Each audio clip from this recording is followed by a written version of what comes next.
ministre bi mu ngi waaj a wax déglu leen ngir yàlla les amis. salaamaaleykum wa rahmatullah. ñu ngi leen di nuyu di leen ziyaara. dañu fi teew ngir ñaari yëf. benn bi mooy ginnaaw bi ñu yëgee li nga xam ne def nañ ko ci bus yi nga xam ne yónnee nañ ñu vidéo yi ñu gis ay sabotage yu ci am noonu lañ ko mën a tuddee dañu ne dañuy ñëw xoolal ko suñu bopp. ginnaaw bi ñu ko gisee enquête dina ubbeeku incha allah pour ñu xam lan moo xew réellement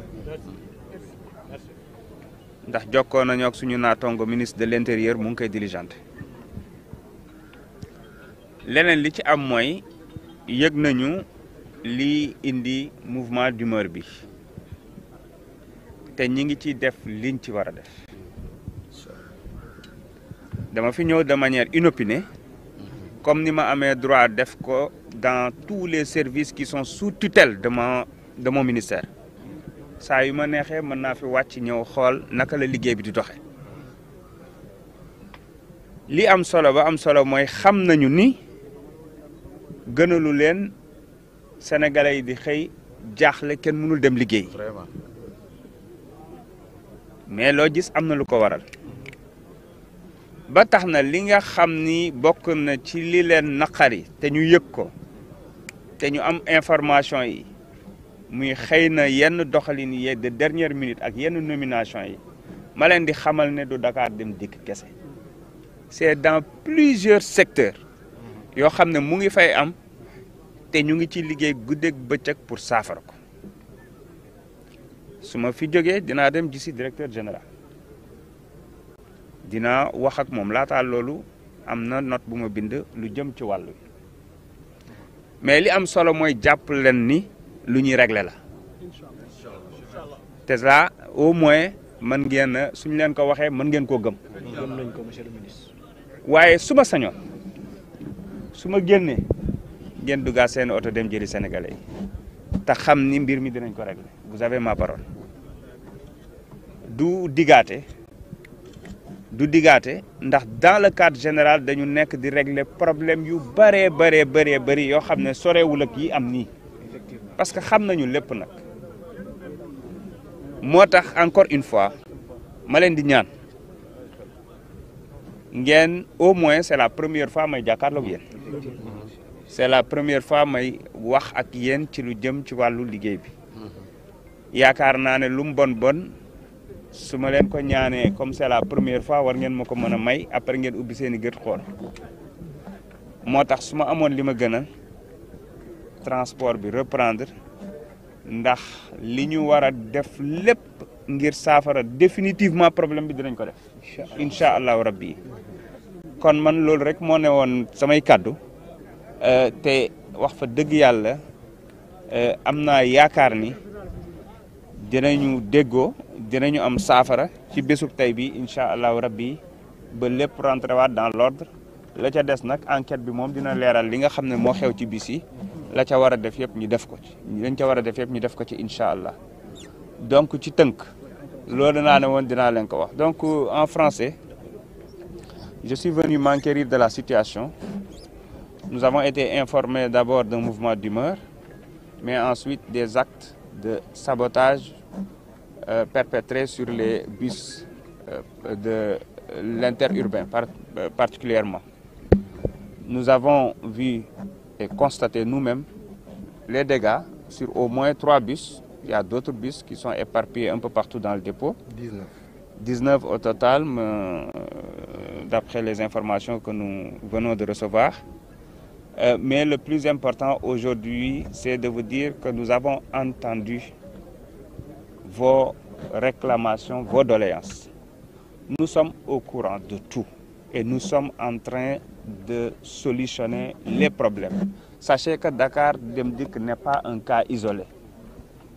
En termes de nomination, de promotion et tout ce que vous voulez dire, nous avons constaté que ça existe dans plusieurs secteurs, publics comme parapublics, mais c'est quelque chose que nous sommes en train de régler de manière globale. Mais particulièrement pour la situation de Dakar Dem Dikk, nous avons pris les choses en main. Nous allons rencontrer le directeur. Le nécessaire sera fait. Et sachez que ces problèmes-là seront définitivement réglés. Ça, je vous le dis. Tout ce que je voudrais vous demander, c'est au moins de reprendre le travail pour permettre aux Sénégalais d'aller s'occuper à leur, en tout cas, préoccupation, d'aller au travail ou tout simplement de faire convenablement leurs courses. Et donc sur ce, c'est la première fois que je vous rencontre et je pense que cette demande normalement devrait passer dans la mesure où vous devrez au moins nous accorder cette faveur afin qu'on puisse vous montrer que nous sommes là pour régler les problèmes des Sénégalais et les travailleurs de Dakar Dem Dikk font partie des Sénégalais.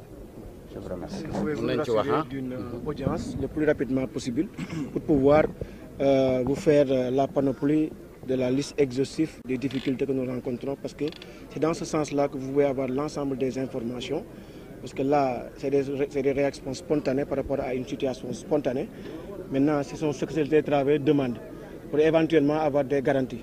Parce que certainement, votre parole est d'or, on la respecte, mais si vous avez la possibilité, si votre agenda vous le permet, urgemment, nous fixer un rendez-vous après les pourparlers que vous aurez avec le directeur général, afin de pouvoir rencontrer les partenaires sociaux dans leur globalité, afin qu'on puisse voilà, vous faire... Nous n'avons pas attendu la requête. Effectivement. Okay. Depuis la semaine dernière, avec nos équipes, nous sommes en train de travailler sur un planning pour recevoir les syndicats du secteur. Et Dakar Dem Dikk fait partie du secteur. Parce qu'il y a des problèmes un peu partout. Il y a l'histoire de l'insécurité routière. Donc nous sommes en train de travailler sur un planning. On devait même rencontrer d'abord les services sous tutelle, mais on a inversé la donne pour, en tout cas, recevoir d'abord les partenaires sociaux que vous êtes. Donc, un planning sera communiqué.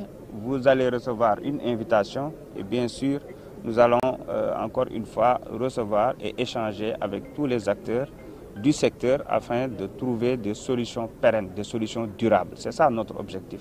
Nous ne voulons plus être dans des solutions conjoncturelles. Nous voulons des solutions structurelles et qu'ensemble, dans la co-construction, nous allons transformer ce secteur pour le bien de tous. Merci. Monsieur le ministre, juste une petite les secrétaires généraux se transforment en journalistes. Non, même pas. C'est juste benn travail tamit wax war na ko mën a yóbbee parce que ñun ñëpp gis nañu tey mouvement bi nuñ ko préparé ak nuñ ko defee dañuy bañ tamit chasse aux sorcières am fi bu ñu topp benn travailleur ci dara parce que fii dafa am loo xamante ni dafay yàgg